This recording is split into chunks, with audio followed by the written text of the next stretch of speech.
Hi hello friends, welcome back to my YouTube channel. ಇವತ್ತು ನನ್ನ ಚಾನಲ್ನಲ್ಲಿ ಡಾಬಾ ಸ್ಟೈಲ್ ಪನ್ನೀರ್ ಬಟರ್ ಮಸಾಲ ಯಾವ ರೀತಿ ಮಾಡೋದಂತ ತಿಳಿಸ್ಕೊಡ್ತಾ ಇದ್ದೀನಿ ಫ್ರೆಂಡ್ಸ್. ಬನ್ನಿ ಫ್ರೆಂಡ್ಸ್, ಹಾಗಾದರೆ ನೋಡೋಣ ಯಾವ ರೀತಿ ಮಾಡೋದಂತ. ಮೊದಲಿಗೆ ನಾನಿಲ್ಲಿ 500 ಗ್ರಾಮ್ ಪನ್ನೀರನ್ನು ಕಟ್ ಮಾಡಿ ಇಟ್ಕೊಂಡಿದ್ದೀನಿ. ಕಟ್ ಮಾಡಿ ಇಟ್ಕೊಂಡ ನಂತರ ಒಂದು ಬೌಲಿಗೆ ಹಾಕ್ಕೊಂಡ್ಬಿಟ್ಟು ನಾನಿಲ್ಲಿ 1 ಸ್ಪೂನ್ ಅಚ್ಚ ಖಾರದ ಪೌಡ್ರನ್ನು ಹಾಕ್ಕೊಳ್ತಾ ಇದ್ದೀನಿ. ನಿಮಗೆ ಎಷ್ಟು ಬೇಕೋ ಖಾರ ಅಷ್ಟು ನೋಡಿಬಿಟ್ಟು ನೀವು ಹಾಕ್ಕೊಳ್ಳಿ. ನಾನಿಲ್ಲಿ 1 ಸ್ಪೂನನ್ನು ಸೇರಿಸ್ತಾ ಇದ್ದೀನಿ. ಹಾಗೂ ಸ್ವಲ್ಪ ಇಲ್ಲಿ ಒಂದು ಅರ್ಧ ಸ್ಪೂನಷ್ಟು ನಾನು ಇಲ್ಲಿ ಉಪ್ಪನ್ನು ಸೇರಿಸ್ಕೊಳ್ತಾ ಇದ್ದೀನಿ. ಹಾಗೆ ಉಪ್ಪನ್ನು ಸೇರಿಸ್ಕೊಂಡ ನಂತರ ಇಲ್ಲಿ ಸ್ವಲ್ಪ ನಾನು ಅರಿಶಿನ ಕೂಡ ಹಾಕ್ಕೊಳ್ತಾ ಇದ್ದೀನಿ. ಇದು ಮೂರನ್ನು ಹಾಕ್ಕೊಂಡ್ಬಿಟ್ಟು ನೀವು ಕೈಯಲ್ಲಿ ನೀಟಾಗಿ ಪನ್ನೀರಿಗೆಲ್ಲ ಕೋಟ್ ಆಗುವಂತೆ ಅಚ್ಚ ಖಾರದ ಪುಡಿ ಹಾಗೂ ಉಪ್ಪು ಮತ್ತು ಅರಿಶಿನ ಎಲ್ಲನೂ ನೀಟಾಗಿ ಒಂದಕ್ಕೊಂದು ಕೋಟ್ ಆಗಬೇಕು ಪನ್ನೀರ್ಗೆ. ಆ ಥರ ನೀವು ನೀಟಾಗಿ ಕೈಯಿಂದ ಮಾಡ್ಕೊಳ್ಳಿ. ನೋಡಿ, ಈ ರೀತಿಯಾಗಿ ಮಾಡ್ಕೊಳ್ಬೇಕು.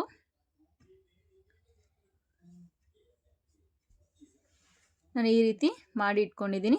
ಇವಾಗ ಇದನ್ನು ನಾವು ಒಂದು 10 ನಿಮಿಷ ಮ್ಯಾರಿನೇಟ್ ಆಗೋದಕ್ಕೆ ಬಿಟ್ಬಿಡಬೇಕು.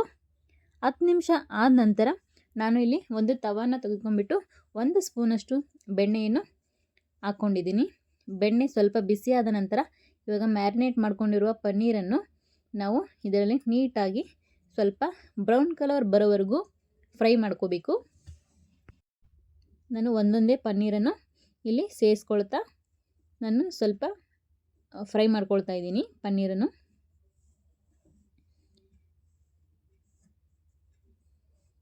ನೋಡಿ, ಈ ರೀತಿಯಾಗಿ ಮಾಡ್ಕೊಂಡ್ಬಿಟ್ಟು ಸ್ವಲ್ಪನೇ ಅದನ್ನು ಇವಾಗ ತಿರುಕೊಳ್ತಾ ನೀಟಾಗಿ ಬ್ರೌನ್ ಕಲರ್ ಬರೋವರೆಗೂ ಅಥವಾ ಗೋಲ್ಡನ್ ಕಲರ್ ಬರೋವರೆಗೂ ನೀವು ಇಲ್ಲಿ ಸ್ವಲ್ಪ ಫ್ರೈ ಮಾಡ್ಕೊಳ್ಳಿ. ಪನ್ನೀರನ್ನು ನೀವು ಮೀಡಿಯಮ್ ಫ್ಲೇಮಲ್ಲಿ ಸ್ಟವನ್ನು ಇಟ್ಕೊಂಡ್ಬಿಟ್ಟು ನಾವು ಫ್ರೈ ಮಾಡ್ಕೊಳ್ಬೇಕು. ಈ ರೀತಿ ನಾವು ಪನ್ನೀರನ್ನು ಮ್ಯಾರಿನೇಟ್ ಮಾಡ್ಕೊಳ್ಳೋದ್ರಿಂದ ನಮಗೆ ಪನ್ನೀರು ಗ್ರೇವಿಯಲ್ಲಿ ಸಪ್ಪೆ ಸಪ್ಪೆ ಅಂತ ಅನಿಸೋದಿಲ್ಲ, ತುಂಬ ರುಚಿಯಾಗಿ ಬರುತ್ತೆ. ಉಪ್ಪು ಖಾರ ಎಲ್ಲನೂ ನಾವು ಹಾಕ್ಕೊಂಡು ಮಾಡ್ಕೊಂಡಿರೋದ್ರಿಂದ ಯಾವುದೇ ರೀತಿ ಸಪ್ಪೆಯಾಗಿ ಕಾಣಿಸೋದಿಲ್ಲ. ಫಸ್ಟ್ ಈ ರೀತಿ ನಾವು ಮ್ಯಾರಿನೇಟಾಗಿ ಮಾಡ್ಕೋಬೇಕು. ನೋಡಿ, ಈ ರೀತಿಯಾಗೋವರೆಗೂ ನಾವು ಪನ್ನೀರನ್ನು ಫ್ರೈ ಮಾಡ್ಕೋಬೇಕು. ನಾನು ಇವಾಗ ಎಲ್ಲ ಪನ್ನೀರನ್ನು ಫ್ರೈ ಮಾಡ್ಕೊಂಡ್ಬಿಟ್ಟು ನಾನು ಅದೇ ತವದಲ್ಲಿ ಬಿಡ್ತೀನಿ. ಇವಾಗ ನಾನು ಇನ್ನೊಂದು ಪಾತ್ರೆಯನ್ನು ತೆಗೆದುಕೊಂಡ್ಬಿಟ್ಟು ಇಲ್ಲಿ ನಾನು 2 ಸ್ಪೂನಷ್ಟು ಆಯಿಲು ಹಾಗೂ ಸ್ವಲ್ಪ ಬಟರನ್ನು ಇಲ್ಲಿ ಯೂಸ್ ಮಾಡ್ತಾಯಿದ್ದೀನಿ. ಬಟರನ್ನು ಯೂಸ್ ಮಾಡೋದರಿಂದ ಪನ್ನೀರು ತುಂಬ ಸಾಫ್ಟಾಗಿ ತುಂಬ ಟೇಸ್ಟಿಯಾಗಿ ಬರುತ್ತೆ. ಅದಕ್ಕೋಸ್ಕರ ನಾನಿಲ್ಲಿ ಸ್ವಲ್ಪ ಬಟರನ್ನು ಹಾಕ್ಕೊಳ್ತಾ ಇದ್ದೀನಿ. ಎಣ್ಣೆ ಮತ್ತು ಬಟರ್ ಸ್ವಲ್ಪ ಬಿಸಿಯಾದ ನಂತರ ನಾವು ಇದಕ್ಕೆ ಇವಾಗ ನಾವು ಇಲ್ಲಿ ಒಂದೆರಡು ನಾವು ಲವಂಗವನ್ನು ಇಲ್ಲಿ ಸೇರಿಸ್ಕೊಳ್ತಾ ಇದ್ದೀನಿ. ಲವಂಗ, ಅದೇ ರೀತಿಯಾಗಿ 3 ಮೆಣಸು ಹಾಗೂ ಸ್ವಲ್ಪ ಇಲ್ಲಿ ಚಕ್ಕೆ ಪೀಸು ಹಾಗೂ ಏಲಕ್ಕಿ ಹಾಗೂ ಪಲಾವ್ ಎಲೆಯನ್ನು ನಾನು ಇಲ್ಲಿ ಸೇರಿಸ್ಕೊಳ್ತಾ ಇದ್ದೀನಿ. ಇದನ್ನೆಲ್ಲ ಸೇರಿಸ್ಕೊಂಡ್ಬಿಟ್ಟು ಸ್ವಲ್ಪ ನೀವು ಫ್ರೈ ಮಾಡ್ಕೋಬೇಕು.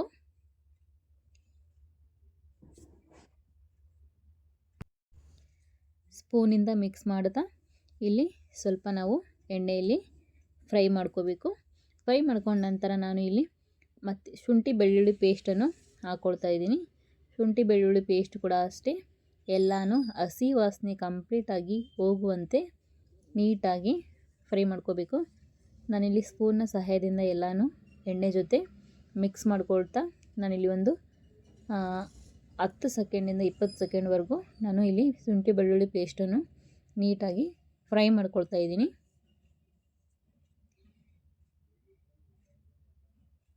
ನೋಡಿ, ಈ ರೀತಿಯಾಗಿ ನೀಟಾಗಿ ಫ್ರೈ ಮಾಡ್ಕೋಬೇಕು. ಶುಂಠಿ ಬೆಳ್ಳುಳ್ಳಿ ಪೇಸ್ಟು ಇವಾಗ ಫ್ರೈ ಆಗಿದೆ. ಇದು ಫ್ರೈ ಆದ ನಂತರ ನಾನಿಲ್ಲಿ 2 ಈರುಳ್ಳಿಯನ್ನು ಮೀಡಿಯಮ್ ಸೈಜ್ ಈರುಳ್ಳಿಯನ್ನು ಪೇಸ್ಟ್ ಮಾಡಿ ಇಟ್ಕೊಂಡಿದ್ದೆ. ಇವಾಗ ನಾನು ಈರುಳ್ಳಿ ಪೇಸ್ಟ್ ಕೂಡ ಇಲ್ಲಿ ಸೇರಿಸ್ಕೊಳ್ತಾ ಇದ್ದೀನಿ. ಈರುಳ್ಳಿ ಪೇಸ್ಟ್ ಕೂಡ ಅಷ್ಟೇ ನೀಟಾಗಿ ಹಸಿ ವಾಸನೆ ಹೋಗಿಬಿಟ್ಟು ಸ್ವಲ್ಪ ಗಟ್ಟಿ ಆಗೋವರೆಗೂ ನಾವು ಲೋ ಫ್ಲೇಮಲ್ಲಿ ಈರುಳ್ಳಿ ಪೇಸ್ಟನ್ನು ಸ್ವಲ್ಪ ಡೀಪ್ ಫ್ರೈ ಮಾಡ್ಕೋಬೇಕು. ನೋಡಿ, ಈ ರೀತಿಯಾಗಿ ಚಮಚದ ಸಹಾಯದಿಂದ ನಾವು ಮಿಕ್ಸ್ ಮಾಡ್ಕೊಳ್ತಾ ಸ್ವಲ್ಪ ಈರುಳ್ಳಿಯನ್ನು ಹಸಿ ವಾಸನೆ ಹೋಗುವವರೆಗೂ ಡೀಪ್ ಫ್ರೈ ಮಾಡ್ಕೋಬೇಕು. ನೋಡಿ, ಫ್ರೈ ಮಾಡ್ತಾ ಈರುಳ್ಳಿ ಸ್ವಲ್ಪ ಗಟ್ಟಿಯಾಗಬೇಕು. ಗಟ್ಟಿಯಾದ ನಂತರ ನಾನಿಲ್ಲಿ ಒಂದು 3 ಹಸಿಮೆಣಸಿನ್ಕಾಯಿಯನ್ನು ಉದ್ದುದ್ದಾಗಿ ಕಟ್ ಮಾಡ್ಕೊಂಬಿಟ್ಟು ಸೇರಿಸ್ಕೊಳ್ತಾ ಇದ್ದೀನಿ. ನಿಮಗೆ ಸ್ವಲ್ಪ ಖಾರ ಜಾಸ್ತಿ ಬೇಕಂದರೆ ನೀವು ಒಂದು ಹಸಿಮೆಣಸಿನ್ಕಾಯಿನ ಎಕ್ಸ್ಟ್ರಾನೇ ಸೇರಿಸ್ಕೊಳ್ಬೋದು. ನಾನಿಲ್ಲಿ ಖಾರ ಮೀಡಿಯಮ್ ಆಗಿಲ್ಲ ಅಂತ ಹೇಳ್ಬಿಟ್ಟು 3 ಹಸಿಮೆಣಸಿನ್ಕಾಯಿನ ಸೇರಿಸ್ಕೊಳ್ತಾ ಇದ್ದೀನಿ. ಹಸಿಮೆಣಸಿನ್ಕಾಯಿ ಕೂಡ ಅಷ್ಟೇ ಸ್ವಲ್ಪ ಫ್ರೈ ಮಾಡ್ಕೊಳ್ಳಿ. ಹಸಿಮೆಣಸಿನ್ಕಾಯಿ ಫ್ರೈ ಆದ ನಂತರ ನಾನು ಇಲ್ಲಿ 3 ಟೊಮೊಟೊ ಹಣ್ಣು ನಾನು ಇಲ್ಲಿ ಪೇಸ್ಟ್ ಮಾಡಿಬಿಟ್ಟು ಇಟ್ಕೊಂಡಿದ್ದೆ. ಇವಾಗ ಆ ಪೇಸ್ಟ್ ಕೂಡ ಹಾಕ್ತಾಯಿದ್ದೀನಿ. ಟೊಮೊಟೊ ಕೂಡ ಅಷ್ಟೇ, ಇದು ಕೂಡ ಅಷ್ಟೇ ಹಸಿ ವಾಸನೆ ಹೋಗುವವರೆಗೂ ಸ್ವಲ್ಪ ಫ್ರೈ ಮಾಡ್ಕೊಳ್ಳಿ.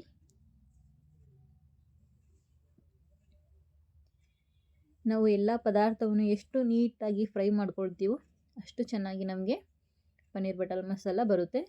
ನಂತರ ಫ್ರೈ ಆದ ನಂತರ ನಾನಿಲ್ಲಿ ಒಂದು ಅರ್ಧ ಸ್ಪೂನಷ್ಟು ನಾನು ಗರಂ ಮಸಾಲಾನು ಇಲ್ಲಿ ಸೇರಿಸ್ಕೊಳ್ತಾ ಇದ್ದೀನಿ. ಗರಂ ಮಸಾಲ ಎಲ್ಲದಕ್ಕೆ ಚೆನ್ನಾಗಿ ಮಿಕ್ಸ್ ಆಗುವಂತೆ ಒಂದ್ಸರಿ ಮಿಕ್ಸ್ ಮಾಡ್ಕೊಂಬಿಡಿ. ಮಿಕ್ಸ್ ಮಾಡ್ಕೊಂಬಿಟ್ಟು ಸ್ವಲ್ಪ ಇಲ್ಲಿ ಇದನ್ನು ಬೇಯೋದಕ್ಕೆ ಬಿಟ್ಬಿಡಿ. ನೀಟಾಗಿ ಎಲ್ಲನೂ ಚೆನ್ನಾಗಿ ಇವಾಗ ಸ್ವಲ್ಪ ಬೇಯಬೇಕು. ನಂತರ ನಾನು ಇಲ್ಲಿ ಒಂದು ಚಿಟಿಕೆಯಷ್ಟು ಅರಿಶಿನನ್ನು ಯೂಸ್ ಮಾಡ್ತಾ ಇದ್ದೀನಿ ಹಾಗೂ 1 ಸ್ಪೂನಷ್ಟು ಅಚ್ಚ ಖಾರದ ಪುಡಿಯನ್ನು ಇಲ್ಲಿ ನಾನು ಹಾಕ್ಕೊಳ್ತಾ ಇದ್ದೀನಿ. ಇದನ್ನೆಲ್ಲ ಹಾಕ್ಕೊಂಡ್ಬಿಟ್ಟು ನಂತರ ನಾನು ಇಲ್ಲಿ ಒಂದು ಚಿಟಿಕೆಯಷ್ಟು ಉಪ್ಪನ್ನು ಸೇರಿಸ್ಕೊಳ್ತಾ ಇದ್ದೀನಿ. ನಾವು ಆಲ್ರೆಡಿ ಮ್ಯಾರಿನೇಟ್ ಮಾಡಬೇಕಾದ್ರೇ ಉಪ್ಪು ಸೇರಿಸ್ಕೊಂಡಿದ್ದೀವಿ. ಇಲ್ಲಿ ನೀವು ನೋಡಿಬಿಟ್ಟು ಹಾಕ್ಕೊಳ್ಳಿ. ಇದೆಲ್ಲ ಹಾಕ್ಕೊಂಬಿಟ್ಟು ಚೆನ್ನಾಗಿ ಒಂದ್ಸರಿ ಮಿಕ್ಸ್ ಮಾಡ್ಕೊಳ್ಳಿ. ಮಿಕ್ಸ್ ಮಾಡಿಬಿಟ್ಟು ಇದು ಕೂಡ ಅಷ್ಟೇ ಸ್ವಲ್ಪ ಫ್ರೈ ಆಗೋದಕ್ಕೆ ಬಿಟ್ಬಿಡಿ. ಎಲ್ಲನೂ ನೀಟಾಗಿ ಬೇಯಿಸಿದ ನಂತರ ಇವಾಗ ನಾನು ಇಲ್ಲಿ ಒಂದು 10 ರಿಂದ 11 ಗೋಡಂಬಿಯನ್ನು ಮಿಕ್ಸಿಗೆ ಹಾಕ್ಕೊಂಡ್ಬಿಟ್ಟು ಪೌಡ್ರ್ ಮಾಡಿ ಇಟ್ಕೊಂಡಿದ್ದೆ. ಇವಾಗ ನಾನು ಆ ಪೌಡ್ರನ್ನು ಸೇರಿಸ್ಕೊಳ್ತಾ ಇದ್ದೀನಿ. ಈ ಗೋಡಂಬಿ ಪೌಡರ್ ಹಾಕೊಳ್ಳೋದ್ರಿಂದ ಪನ್ನೀರ್ ಬಟರ್ ಮಸಾಲ ತುಂಬ ರುಚಿಯಾಗಿ ಬರುತ್ತೆ. ಸೇಮ್ ನಮಗೆ ಡಾಬಾ ಸ್ಟೈಲ್ ಥರನೇ ತುಂಬ ಟೇಸ್ಟಿಯಾಗಿ ಇರುತ್ತೆ. ಅದಕ್ಕೋಸ್ಕರ ನಾವಿಲ್ಲಿ ಗೋಡಂಬಿಯನ್ನು ಆ್ಯಡ್ ಮಾಡ್ಕೊಳ್ಬೋದು. ಇದು ನಿಮಗೆ ಆಪ್ಷನಲ್ಲು, ಇಷ್ಟ ಇದ್ದರೆ ಮಾಡ್ಕೊಳ್ಳಿ, ಇಲ್ಲಾಂದರೆ ಬೇಡ. ಇವಾಗ ಇದು ಕೂಡ ಅಷ್ಟೇ ಚೆನ್ನಾಗಿ ಮಿಕ್ಸ್ ಮಾಡ್ಕೊಳ್ಳಿ. ಮಿಕ್ಸ್ ಮಾಡ್ಕೊಂಡ ನಂತರ ನಾನಿಲ್ಲಿ ಒಂದು 3/4 ಬೌಲ್ನಷ್ಟು ಮೊಸರನ್ನು ಸ್ವಲ್ಪ ನೀರು ಹಾಕ್ಬಿಟ್ಟು ಸ್ಪೂನ್ನ ಸಹಾಯದಿಂದ ಮಿಕ್ಸ್ ಮಾಡಿಕೊಂಡು ಇವಾಗ ನಾನು ಮೊಸರನ್ನು ಇಲ್ಲಿ ಆ್ಯಡ್ ಮಾಡ್ಕೊಳ್ತಾ ಇದ್ದೀನಿ. ಮೊಸರು ಕೂಡ ಅಷ್ಟೇ ನೀಟಾಗಿ ಅದರಲ್ಲಿ ಮಿಕ್ಸ್ ಆಗುವಂತೆ ಚೆನ್ನಾಗಿ ಮಿಕ್ಸ್ ಮಾಡ್ಕೊಳ್ಳಿ.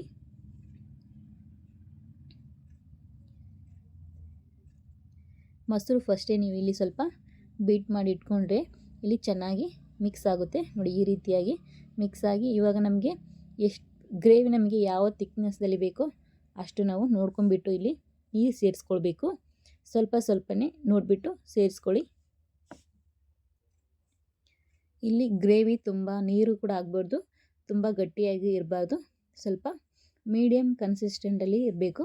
ಅದಕ್ಕೋಸ್ಕರ ನೀವು ಸ್ವಲ್ಪ ಸ್ವಲ್ಪನೇ ನೋಡಿಬಿಟ್ಟು ನೀರು ಸೇರಿಸ್ಕೊಳ್ಳಿ.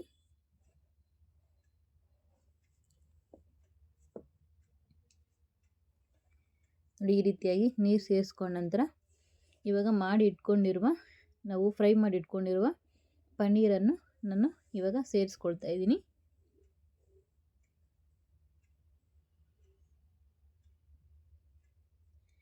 ಒಂದೊಂದಾಗಿ ನಾನು ಪನ್ನೀರನ್ನು ನೀಟಾಗಿ ಇವಾಗ ಗ್ರೇವಿ ಒಳಗಡೆ ಹಾಕ್ಕೊಳ್ತಾ ಇದ್ದೀನಿ.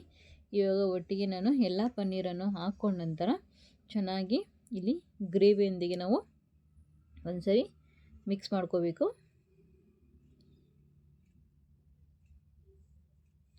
ಪನ್ನೀರಿಗೆಲ್ಲ ಗ್ರೇವಿ ಕೋಟ್ ಆಗುವಂತೆ ಒಂದ್ಸರಿ ನೀಟಾಗಿ ಮಿಕ್ಸ್ ಮಾಡ್ಕೊಂಬಿಡಿ.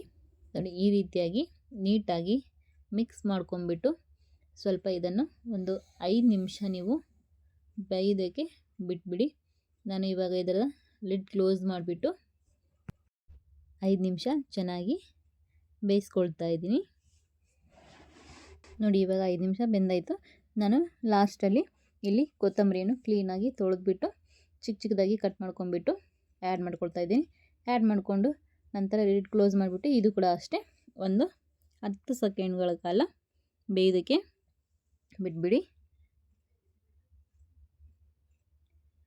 ನೋಡಿ 10 ಸೆಕೆಂಡ್ಗಳಾದ ನಂತರ ಈ ರೀತಿಯಾಗಿ ಪನ್ನೀರ್ ಬಟರ್ ಮಸಾಲ ರೆಡಿಯಾಗುತ್ತೆ. ತುಂಬ ರುಚಿಯಾಗಿದೆ. ನೀವು ಕೂಡ ಮನೆಯಲ್ಲಿ ಒಂದ್ಸರಿ ಟ್ರೈ ಮಾಡಿ ನೋಡಿ. ನಿಮಗೂ ಕೂಡ ಖಂಡಿತ ಇಷ್ಟ ಆಗುತ್ತೆ. ಈ ರೆಸಿಪಿ ನಿಮಗೆ ಇಷ್ಟವಾಗಿದೆ ದಯವಿಟ್ಟು ನನ್ನ ಚಾನಲ್ಗೆ ಸಬ್ಸ್ಕ್ರೈಬ್ ಮಾಡಿ ಹಾಗೂ ಪಕ್ಕದಲ್ಲಿರುವ ಬೆಲ್ ಐಕಾನನ್ನು ಪ್ರೆಸ್ ಮಾಡೋದರಿಂದ ನಾನು ಹಾಕುವ ಎಲ್ಲ ವಿಡಿಯೋಗಳ ನೋಟಿಫಿಕೇಷನ್ ಮೊದಲು ನಿಮಗೆ ಬಂದು ತಲುಪುತ್ತೆ. ಈ ವಿಡಿಯೋ ಇಷ್ಟವಾದರೆ ದಯವಿಟ್ಟು ಒಂದು ಲೈಕ್ ಕೊಡಿ. ಮತ್ತೆ ಮುಂದಿನ ವಿಡಿಯೋದಿಂದ ಸಿಗ್ತೀನಿ ಫ್ರೆಂಡ್ಸ್. ಅಲ್ಲಿವರೆಗೂ take care. Bye bye. Keep watching my YouTube channel.